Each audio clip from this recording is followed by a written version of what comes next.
2020 Tokyo Olympics, जहां पे भारत का प्रदर्शन पिछले कुछ ओलंपिक्स से काफ़ी बेहतर रहा और हमारे एथलीट्स इस बार 101% दे रहे हैं जिससे वो और अच्छा प्रदर्शन कर सके।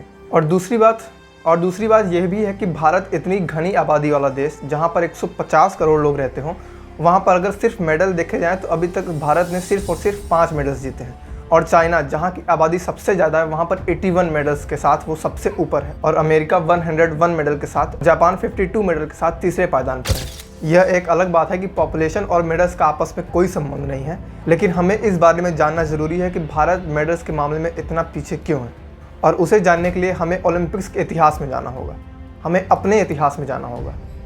ओलंपिक्स एक ऐसा गेम जहाँ से दुनिया भर के टॉप क्लास के एथलीट्स इकट्ठा होते हों और कम्पीट करते हों और अपने देश को रिप्रेजेंट करते हैं। एक ऐसा गेम जहां पर 200 से भी ज़्यादा नेशंस आपस में पार्टिसिपेट करते हैं। इस गेम को दुनिया का सबसे महत्वपूर्ण गेम माना जाता है और यह सिर्फ 4 साल में एक बार होता है, समर और विंटर ओलंपिक्स के नाम से। इंडिया ने पहली बार 1900 में ओलंपिक्स में पार्टिसिपेट किया था, जिसमें नॉर्मन प्रीचर्ड नाम के एथलीट्स ने 2 सिल्वर मेडल ला करके इंडिया को ऐसा फर्स्ट एशियन नेशन बना दिया था जो कि मेडल जीत सके ओलंपिक में। और उसके बाद इंडिया ने हर एक ओलंपिक्स में पार्टिसिपेट किया और 1927 में इंडियन ओलंपिक एसोसिएशन ने गेम्स को प्रमोट करना चालू किया इंडिया के अंदर और सिटीज़ को कहा कि वो नेशनल गेम्स को होस्ट कराएं, जिससे हमारे एथलीट्स की अच्छी प्रैक्टिस हो और वो ओलंपिक्स में जाकर के कुछ अच्छा कर सकें। और 1928 के नेशनल गेम्स में ऐसे 7 एथलीट्स को सिलेक्ट किया गया जो नेक्स्ट समर ओलंपिक्स में रिप्रेजेंट करें इंडिया को। और 1928 में जब इंडियन हॉकी फेडरेशन स्टेब्लिश हो चुकी थी और उन्होंने पहली बार इंडियन हॉकी टीम्स को ओलंपिक्स में भेजा, जहाँ पर उन्होंने नीदरलैंड को 3-0 से हराकर जीत हासिल की और गोल्ड मेडल जीता।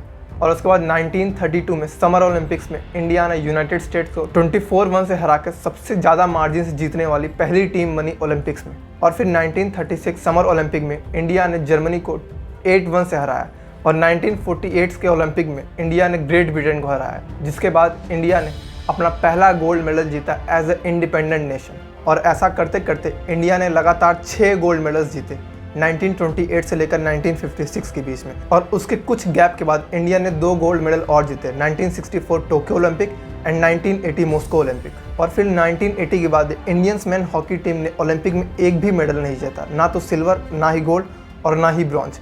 लेकिन इस बार अभी हाल ही में 2020 टोक्यो ओलंपिक्स में इंडिया ने ब्रॉन्ज मेडल जीत करके ना ही सिर्फ हमारे देश का सम्मान बढ़ाया, बल्कि उस मेडल के सूखे और अकाल को भी ख़त्म किया जो 1980 के बाद से अभी तक नहीं आया था। और ऐसा करके उन्होंने एक बार फिर से ये साबित कर दिया कि इंडिया भी किसी से कम नहीं है। और इस जीत के बाद भारतीय जनता का इंडियंस हॉकी टीम पे रुझान बढ़ने लगा है।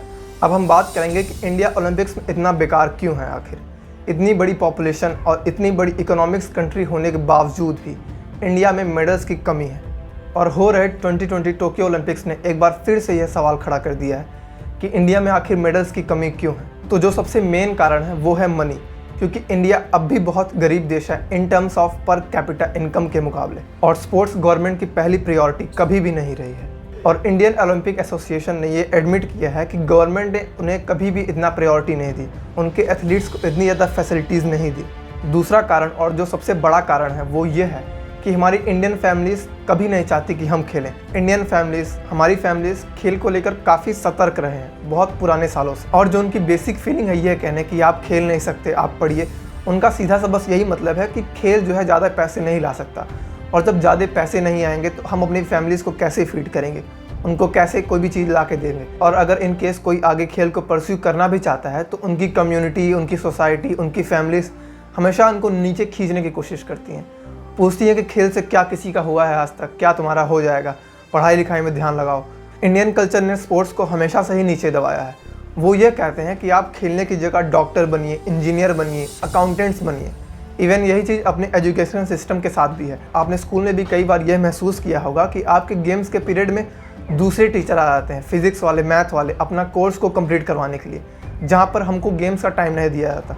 और जब हमारा एजुकेशन सिस्टम, स्कूल, फैमिलीज़ इन सब के लिए परमिशन नहीं देते तो फिर इंडिया कैसे ही मेडल ला पाएगा, आप खुद सोचिए। और अभी रिसर्चर ने राजस्थान और कर्नाटक स्टेट में एक इन्वेस्टिगेशन की, जहां पर लोगों से पूछा गया कि उन्होंने किस किस जॉब के बारे में अभी तक सुना है। और मोस्ट ऑफ देम, लगभग 300 विलेजर्स ने सिर्फ यह जवाब दिया, डॉक्टर, इंजीनियर, लॉयर, टीचर। चलिए, मैंने माना कि हम लोग पढ़ाई को बहुत ज़्यादा प्रायोरिटी देते हैं, लेकिन उसके बावजूद भी पिछले कई सालों से क्या हमारे पास कोई नोबेल प्राइज़ आया है?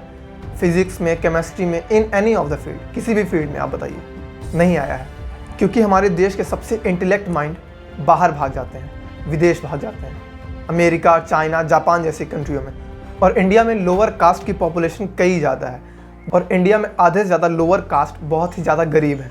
मतलब उनके पास ना ही पैसे हैं न्यूट्रिशन के लिए, ना ही पैसे हैं रहने के लिए, और ना ही पैसे हैं अच्छी एजुकेशन के लिए। और इन सब के बावजूद जब बेसिक नीड पूरी नहीं हो सकती तो वो ओलंपिक या फिर गेम्स या फिर नेशनल गेम्स में कैसे भाग ले सकते हैं। अब हम बात करते हैं कि हम इंडियंस और गेमों को इतनी प्रायोरिटी क्यों नहीं देते। इंडिया में एक गेम है जिसकी प्रायोरिटी और जिसकी हाइप इतनी ज़्यादा है कि आप सोच भी नहीं सकते। जी हाँ, सही कहा आपने, क्रिकेट। ऑफ कोर्स ओलंपिक में क्रिकेट नहीं है, वरना अपना देश पक्का गोल्ड तो ले ही आता है। और यह एकदम सच है कि क्रिकेट हमारे देश के कई स्पोर्ट्स को डोमिनेट कर रहा है। और यहाँ तक क्रिकेट ने हमारे नेशनल स्पोर्ट्स हॉकी को भी डोमिनेट कर दिया। यहाँ के लोग उठते, खाते, बैठते, नहाते हर समय क्रिकेट की बात करते हैं। आप इंडिया में हर एक कॉर्नर में देखेंगे कि बच्चे क्रिकेट खेल रहे हैं, लेकिन क्या कभी आपने ये देखा है कि बच्चे उसी कॉर्नर में हॉकी खेल रहे हो? नहीं देखा होगा, क्योंकि लोग उसके रूल्स को जानते ही नहीं, उनको पता ही नहीं कि हॉकी कैसे खेली जाती है। एक एस्पायरिंग स्पोर्ट्स चाइल्ड है जो क्रिकेट और हॉकी के प्लेयर के बराबर ही लंबा है, लेकिन वो बड़ा होकर किसकी तरीके से बनना चाहता है? सचिन तेंदुलकर की तरह, राहुल द्रविड़ की तरह, धनराज पिल्लई और मेजर ध्यानचंद जी की तरह नहीं। क्यों? क्योंकि स्कूल में इनके बारे में ज़्यादातर नहीं पढ़ाया जाता, सोसाइटी में इनकी बात नहीं की जाती। इसके लिए सिर्फ और सिर्फ हमारा एजुकेशन सिस्टम और सोसाइटी को ब्लेम करना चाहिए। जहाँ एक तरफ क्रिकेट को स्पॉन्सर करने के लिए लाखों कंपनीज खड़ी होती हैं, वहीं अदर स्पोर्ट्स को एक स्पॉन्सर मिलना भी बहुत मुश्किल होता है। इन सब के बावजूद भी हमारे पास कुछ ऐसे स्टेट्स हैं जो इन सब गेम को काफ़ी प्रमोट करते हैं। हरियाणा, मणिपुर और उड़ीसा जैसे स्टेट्स। मेंस और वुमेंस हॉकी टीम की सक्सेस का पूरा क्रेडिट हमारी उड़ीसा गवर्नमेंट को जाता है, जो कि ऑफिशियल स्पॉन्सर भी है हॉकी टीम की।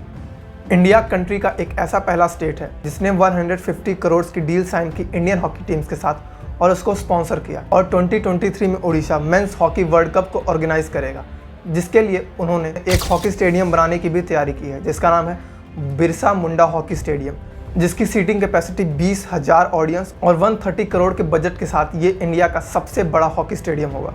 और यह सबसे सुनहरा मौका है जब हमारे देश में हॉकी एक बार फिर से रिवाइव हो सकता है, क्योंकि अब हॉकी के बारे में बात घर घर में होने लगी है। बच्चे इसके बारे में और जानना चाहते हैं और इसको लेकर काफ़ी इंटरेस्टेड और एक्साइटेड हैं।